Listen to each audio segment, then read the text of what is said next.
just wanted to record this a little bit. We're sitting in France, and not France. Let me start that over. So we're sitting in Florence right now on our rooftop of an apartment that we rented out for the time that we're here. We've already been to Rome. Yep. And then we're going to Venice. So we haven't gone to Venice yet, so that's not part of this conversation. But we've been having these conversations, going to these different dinners each night. Luckily today is a day off for us where we didn't have anything planned. We just went to the market, got some stuff to make our own food and relax on the rooftop today. But we want to kind of do some reflecting of what has been some of the things that we've really enjoyed and what has inspired us, what have we learned. So let's just get right into it. We've been to several museums. So what has been your favorite art pieces or things that you've seen that kind of inspired you? My favorite art pieces. Well, Donovan knows that I'm Team Da Vinci. So part of what inspired us to come out here was just the amount of time we've spent sort of looking at art from Da Vinci in the Renaissance area, I would say, largely. So of course the Annunciation is one of my favorite pieces, and the reason why that piece is so cool is because it's the first real look at perspective. So when you look at the painting straight on, you start to see some inconsistencies, which anybody that knows Leonardo knows that he does not paint inconsistencies. So the purpose of that painting was it was going to be And where was that? That was the art piece that was right behind us, right? Yes. In the how do you Museum. Yeah, Museum. But the intention, the reason why it has inconsistency is the intention of that art piece was to be viewed down a narrow hallway from the right side, looking up. So when you go to that angle and you look at I think it, we'll probably try to put a picture of which one we're referring we'll to. show you the up front and the side. Yeah, because what the tour guide was kind of showing us was that, you know, when you look at the piece straight ahead in an art museum that has plenty of room, you see these things that doesn't seem balanced. But the whole idea of the art piece was supposed to be in a narrow hallway. And so the hallway angle in which you were going to see it when you first walked in was going to be from a strong angle on the right side. So when you look at it from that side, it's perfect. It's perfecto. Yeah. Okay, so that's one. What's your other? My top two. Top two, yeah. Yeah, of course, the David. Yeah. Amazing. And I think we've said this so many times on this trip, like there's no amount of pictures or videos. You just have to be in the presence of it. And I know I was like, our tour guide was way on the other side and I was just walking around just as, you know, two people in the fitness industry, we spend a lot of time looking at anatomy. Yep. And to see the anatomy on that piece is just... It's cool. It's pretty spectacular. Yeah, I mean, I would say my top things is just the Vatican in general. Yeah. Oh, the School of Athens. Can I do 3? Well, let's not get too specific because I don't know how many people know all these things, but I would say that the Vatican was like, it's ridiculous. Rooms and tunnels and basketball court fields of artwork that is like head to toe, like from the floor to the ceiling, colors. I mean, I was joking when we were in the Vatican in a couple of the rooms, like you could spend a year on the content. Like if the content came alive and like it gave a little trailer of what this scene was about, it would be, you know, I mean, it'd be ridiculous. So, and there's a lot of other emotions that came seeing that from the Vatican. Me and Jackie were raised Catholic, but you know, the Catholic Church has its storied history that is kind of its own thing. But it is interesting just to see the concentration of art in that one place. It's overwhelming how much is there. I will agree with you. The David is pretty. It's pretty cool. The height of the installment, the room that they put it in, I think they did a good job with that. And it's the details. Like even like the veining in the legs, the veining in the neck. It's pretty impressive, especially because we went to Siena yesterday. and so whenever this comes out, it is what it is. But we went to Siena and we saw a lot of Giovanni sculptures and stuff like that were before Michelangelo. Yeah. Pronouncing all this stuff. You could just it's like seeing the Zach phone from Saved by the Bell and then seeing an iPhone.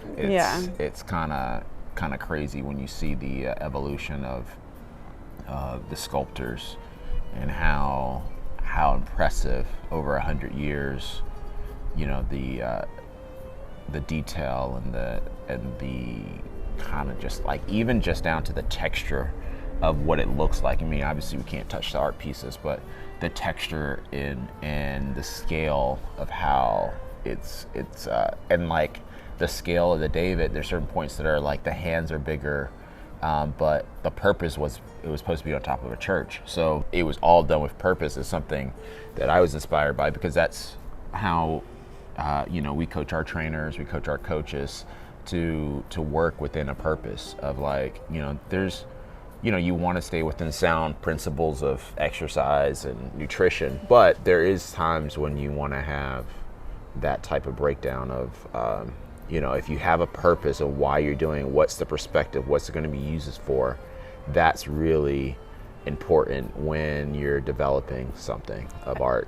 I think if you talk to any of our clients, members, children, they'll tell you with purpose is something we say a lot. Yeah. So whatever you're doing, do it with purpose. And I think we were able to see that here and just to be there live was pretty amazing. So I think we were able to like hit the big three of the Renaissance. I think seeing Raphael's School of Athens has always been one that I've wanted to see, and to think that was in somebody's library is just... Yeah, it was in like one of the Pope's kind of library, which is crazy. Right. I enjoyed within Rome too. We went to the Colosseum and the Forum and the things around the ancient city there. We also... we hit the highlights. Highlight the Spanish stairs. We did like a tour of like just some of the basic things, which nothing was basic. Walking around tour. What was the fountain that I really loved? That's kind of pretty famous. The Four Rivers Fountain. Yeah. So that was pretty spectacular and everything. There's the detail and the scale of that. Yeah. So, I think the thing with the inspiration of all of these is kind of not being afraid to be obsessed with something. You kind of learn that some of the greatest things in history are over a little bit of obsession.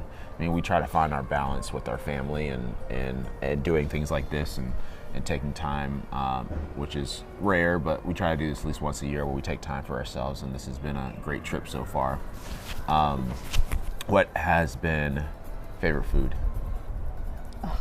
Rome, the 3-pepper pasta definitely was one that I was like, wow. New for me. So I would go, so that pasta was great. Just a simple prosciutto and mozzarella. Oh yes, the mozzarella here is unreal.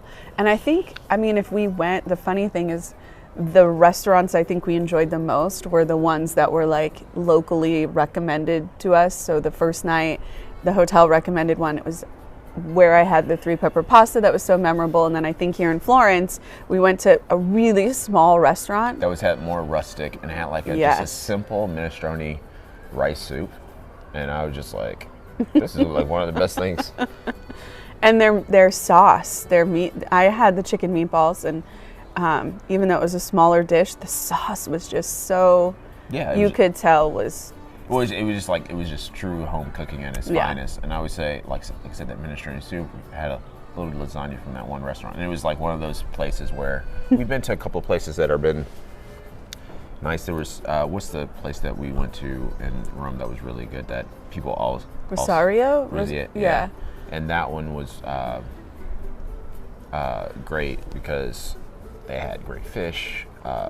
And then they had the pastas were really rich and the great job with the wine list and stuff like that. Some Chiantis and different wine that we had there. So and then tiramisu. I mean, like you get all of it, and then of course, you know, we're not afraid of having some gelato, which has been delicious by itself. But I would say the home cooking of, like, I think that minestrone soup for some reason is speaking to me, because it's something that I would love to be able to cook at home. Yeah. When we get back. So that's an inspiration for something to share with my kids over the winter. Yeah. Is there anything else that kind of really spoke to you about our trip so far? I think my biggest takeaway, we talk about this a lot, one of the things that for us in terms of how we work both in our professional and personal lives is we have different perspectives. Donovan's the big ideas and I'm the executor. So for me, being able to come here and look at the details and be able to step back and see the masterpiece has been one of those things that I think it's important that you step away and what is it that you're creating. And I'm very logistical and want to get down to, like, okay, what are the steps that we go to get there? How do we execute this grand idea? So I think for me, being an appreciator of the overall art piece and then coming here and seeing the details and how those details came to life because of a greater vision, knowing that David's hands had to be bigger because they're on top of, you know, a building, or that you know Leonardo has to paint from looking from a lower right hand angle. It was just understanding that sometimes you have to take a step back from the day to day and under what is it you're trying to execute, and are there steps that maybe you need to alter the details, maybe you need to alter this step by step in order to get a grander masterpiece. I think it was a big one for me. Yeah, I mean, I think just seeing the creative juices flowing from watching some of the stuff has been inspiring, and this is kind of part one. We'll kind of maybe do a tune up after we've gone to Venice and gotten that piece, but we just wanted to.